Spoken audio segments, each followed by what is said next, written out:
안녕하십니까. 오늘 주교격 장로교회 주일 오후 교회사 시간입니다. 사도시대 교회사 두 번째 시간입니다. 오늘은 지난 시간에 이어서 예루살렘 교회의 여러 가지 구조와 또 형편, 그리고 또 예루살렘 교회가 이웃교회를 섬겼던 또 세워졌던 그런 형태에 대해서 살펴보려고 합니다. 우리가 지난 시간에 살펴본 대로 예루살렘 교회는 사도들이 중심이 되어 세워진 교회인데요. 예루살렘 교회에 처음 세웠던 마가의 다락방에 120명의 신자들이 있었고, 물론 사도들을 다 포함한 겁니다. 그리고 그들이 함께 예루살렘 성전에 나가서 전도했고, 특히 사도 베드로의 전도로 설교로 하루에 3,000명이 전도했다는 말씀을 나눴습니다. 그때 3,000명이 하루였다면, 여러 날 3,000명이 모였다면 10,000명은 분명히 넘었을 겁니다. 결국 10,000명 정도가 넘어갔을 숫자의 교인들이 예루살렘 교회에 모였고, 지난 시간에 얘기한 대로 그 형태는 우리가 흔히 아는 지교회, 영어로 particular church라는데요. 지교회 하나만 예루살렘 교회에 덜렁 있는 그런 형태가 아니고, 여러 지교회로 나눠져서 각처로 흩어져 예배를 드렸을 것이다, 이렇게 추정했습니다. 가장 합리적인 추정이죠. 3,000명이 흩어졌을 것으로 보는 것이, 그리고 그때 그 흩어진 교회의 숫자가 얼마였을까? 우리는 알 수 없습니다. 다만 그러나 추정할 수 있는 근거는 있어요. 마가의 다락방에 120명이 모였다면 대체로 그 정도 숫자에서 모이지 않았을까, 이렇게 우리는 추정해 볼 수 있습니다. 또 그것이 가장 합리적입니다. 왜냐하면 3,000명, 10,000명이 한 장소에 모였을 거라는 것은 비합리적인, 전혀 불합리한 생각이고요. 적당한 숫자라면 최소한 그 숫자 이하, 대체로 이하로 보는 게 더 좋겠죠. 그 120명 어간의 숫자로 이렇게 각 지역의 특성을 따라 또 나눠져서 사도들이 파송이 되어서 가르쳤을 걸로, 주일날 예배를 인도했을 걸로 볼 수 있습니다. 그러므로 예루살렘 교회는 그 당시의 형태가 예루살렘 안에 있는 하나의 지교회가 아니라 예루살렘이라고 하는 폴리스 안에 있는 여러 지교회로 구성된 형태였습니다. 또 그럴 뿐만 아니라 지교회와 또 여러 지교회 저 사이에는 상호간에 어떤 서열이 있거나 또 종속이 되는 형태가 아니라 각각 독립적으로 단일한 공동체를 형성하면서 한 120명 정도, 이건 추정입니다, 모여서 예배를 드렸을 것으로 볼 수 있습니다. 물론 거기에 포이메와 디다스칼로스는 사도들이었죠. 또 70인의 전도인들도 있었으므로 그 초기에 활동했던 120명의 신자들이 대부분 다 남자 성도들이 중심으로 성직자의 역할을 했을 걸로 추정됩니다.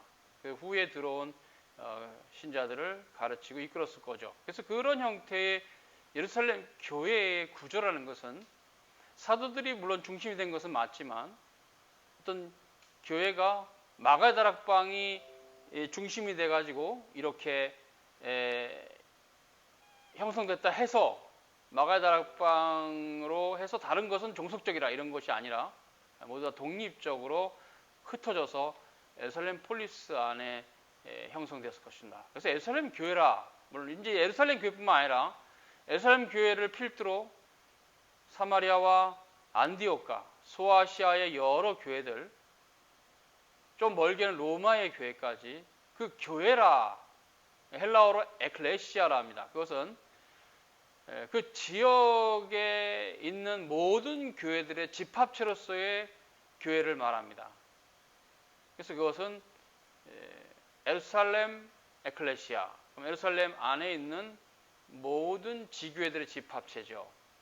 그래서 그런 형태로 사도들이 흩어져서 교회를 가르치고, 또 그런 형태로 이제 있었을 때 예루살렘에만 교회가 세워진 형태로 머물렀던 것이 아니라 예루살렘에서 복음을 들은 자들 중에서는 사마리아나 안디옥으로 흩어졌는데, 사마리아에서도 신자들이 모여 있고 그리스도를 따라가겠다는 이런 제자들이 있다는 말을 듣고 사도들이 사도 베드로와 요한을 파송하는 그런 본문이 있습니다. 그런 것은 뭐냐? 그렇게 이제 예루살렘 교회 구조를 그대로 이식하는 형태로서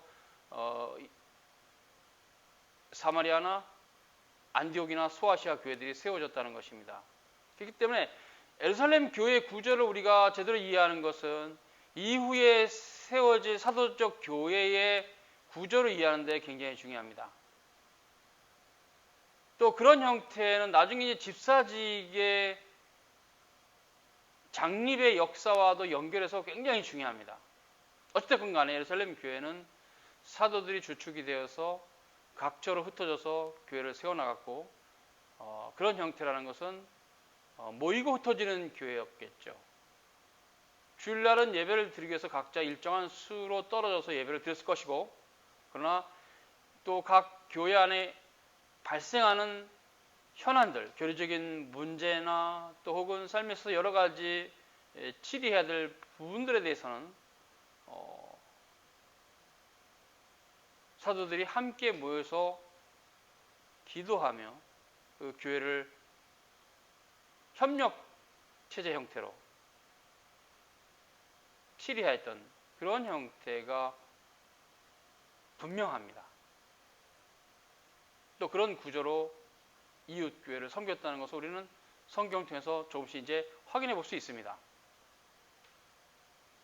이러한 사도들을 중심으로 하는 집단 지도 체제는 일종의 리더십, 즉 리더 그룹이 있고 그 리더 그룹의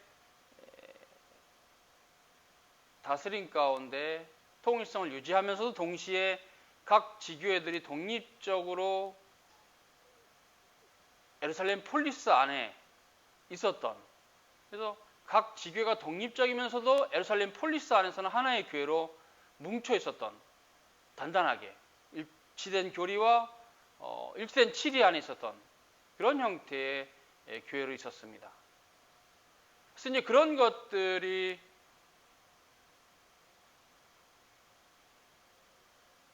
헬라어 원문에서는 사도 바울의 디모데전서 4장 14절로 명확하게 그 실체가 드러났는데요. 사도 바울은 디모데전서 4장 14절에 이렇게 말합니다. 사랑하는 믿음의 아들 디모데에게 너가 장로의 회에서 안수받을 때 받은 그것을 조심없이 말라. 그러니까 조심해서 그 은사를 써서 교회를 세우라라는 그런 취지의 말씀하시는데, 그때 이제 그 장로의 회가 헬라어로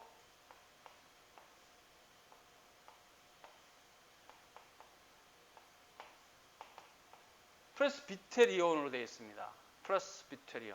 프레스비테리온이라는 뜻은 뭐냐면 말 그대로 장로의회예요. 그건 뜻이에요.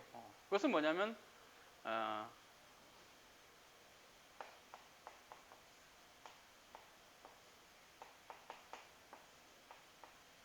프레스비테로스들의 집합체입니다. 그래서 이것을 달리 얘기하면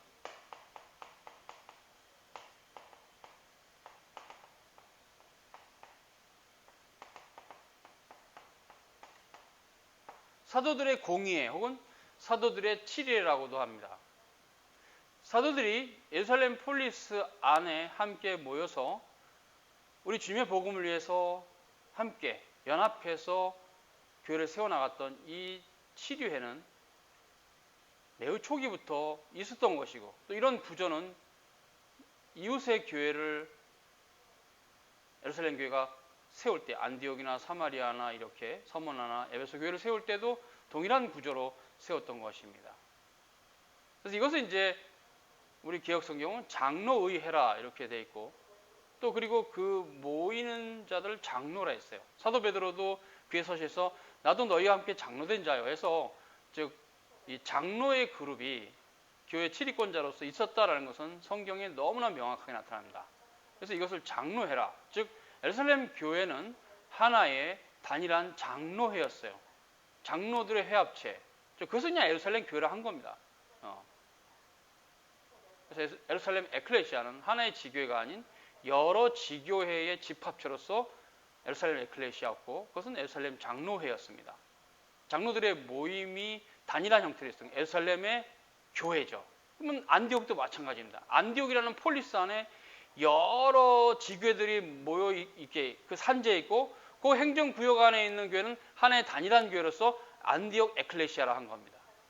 이런 형태는 우리가 성경을 통해서 기존의 교회 개념을 바꿔야 돼요. 지교회가 교회가 아니라 그 지교회들이 모여 있는 그 폴리스 안에 있는 단일한 체로서의 장로회가 실은 신약 성경이 말하는 교회, 로마 교회도 마찬가지고 서머나 교회도 마찬가지고 하나의 지교회를 말하는 게 아니었습니다. 그것은 그 폴리스 안에 산재에 있는 모든 교회 집합체로서의 장로회를 에클레시아라 한 겁니다.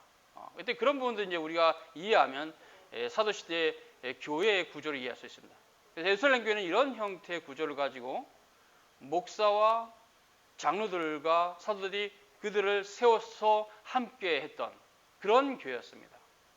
그래서 이제 사도와 선지자들이 가장 상위 질서를 형성했고, 목사와 교사가 그 다음 질서를 형성하면서 이제 지리장로들이 세 번째 질서를 형성하는 형태로 해서 교회를 다스렸던 장로 제도가 있었던, 그러면서 하나의 교리로 연합하라는 그런 사도들의 가르침을 우리가 살펴보면 일치된 교리를 따라서 있었던, 그때부터 이미 그래서 정통신앙이라 정통교리라 하는 것은 점차적으로 확립이 되어갔고, 우리가 사도 요한의 서신을 보면 명확합니다.